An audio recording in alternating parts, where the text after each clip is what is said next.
સુરતમાં ખાડીપુરના પાણી ઓસર્યા બાદ 476 મેટ્રિક ટન ઘન કચરાનો નિકાલ કરાયો. લિંબાયત સહથાણા કનકપુર ઉધના ઝોનના ખાડી કિનારાના વિસ્તારોમાં એસએમસીના 1500 સફાઈ કામદારો કામે લાગ્યા.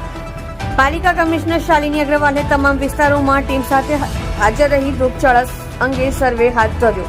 તમામ વિસ્તારોમાં 16 મેડિકલ ટીમ દ્વારા કુલ 5041 ઘરોમાં સર્વે કરાવવામાં આવ્યો, જેમાં 36 લોકોને સામાન્ય તાવના 5 લોકોને ઝાડા ઉલટીના કેસો મળી આવ્યા. તે તમામ લોકોને સ્થળો પર જ સારવાર આપવામાં આવી હતી. તે સાથે જ 12,850 કેલોરીન ટેબ્લેટનું વિતરણ કરાયું હતું. સત્ય માટે હંમેશા સત્યની સાથે જોડાઈ રહો. આ સુરત ન્યૂઝ ચેનલની સાથે.